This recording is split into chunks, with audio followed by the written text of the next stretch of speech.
Mwasra Wanji Amalawi and Zanga Inenda Swera Zangi Malawi here, and welcome back to my video, which I had told you guys yesterday that I would be posting on my journey to becoming an au pair and basically answering various questions based on the au pair cultural exchange program. So, number one, we have what is an au pair? So, an au pair is typically somebody who provides childcare in exchange for a stipend and cultural exchange, basically learning about another country's culture and like things like that.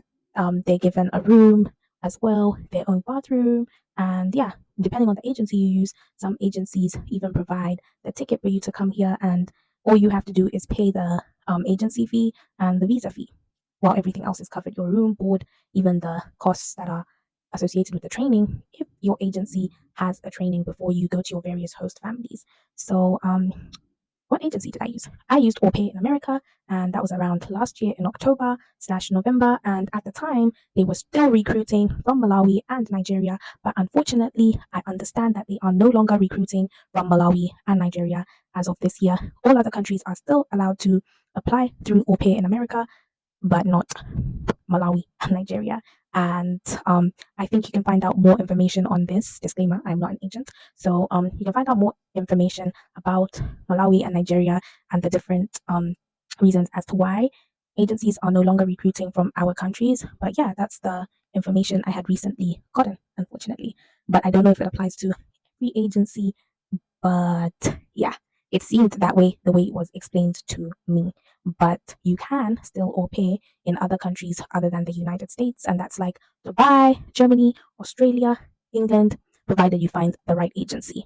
So, how did I become one? Like I said, I applied last year in October/November. And if you remember, 1.5 to 2 years ago, I did share about au pairing. If you guys follow my page, if you guys go to my profile and you scroll down, you'll find that I had even shared this specific agency that I used. Um, as a way to or pay this side. And yeah, some people managed to come at that time. They applied and everything, and they are here.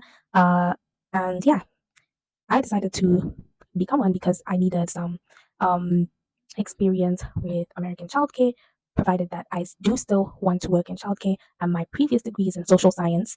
And right now, I'm looking at pursuing a master's in early childhood. So I hope to use the experience I gained from this cultural exchange program to do my master's in early childhood education.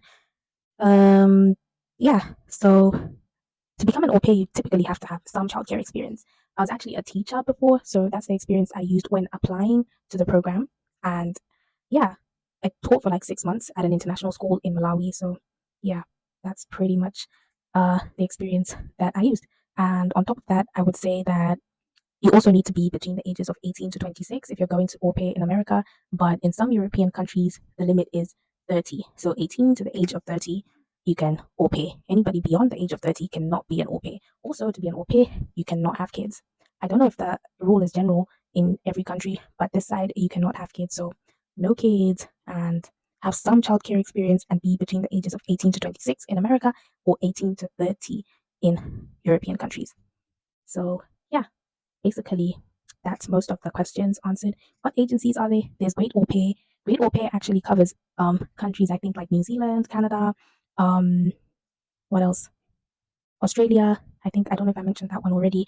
And you can also try to au pair in countries like Dubai, Germany, and there's so many agencies available. You just have to go to YouTube and look for the agencies that share information openly and actually have track records of people sharing their experience using the agency, because that is how I got to settle with my current agency. I actually did my own background research. I found a lot of YouTubers who have used this same agency, and um, some YouTubers that used other agencies and were recommending them. And yeah, they weren't scammed or anything. Because please do remember, these things are not 100% free. You have to pay for your own visa sometimes, depending on the agency. Sometimes you have to pay for your flight tickets. You have to pay for what's this? Pay for the agency fee. Or all agencies, by the way, require you to pay a fee in order to be matched with a family. So like my agency, I paid about 6,000 something rands, and yeah, it's very very affordable, to be honest. Um, because I never paid for anything like my flight tickets. Aside from the 6,000 something rands, I also paid my visa fee, and I also paid my uh what else did I pay for? Oh, I bought suitcases because I wanted new suitcases. What else? What else? Okay, guys, I can't remember the other stuff. Anyways, yeah, I also had to bring some pocket money for the days where I was going to be at the hotel, because I had to like do a little shopping when I got here. like food and like just random stuff. That's if you like shopping like me. But yeah, it was basically just to like make sure I settle in well. So yeah, you definitely do need to have some money in order to become an OP. Like at least save some money. If you don't have any money being saved at the moment, or your parents can't support it, then you better start saving now.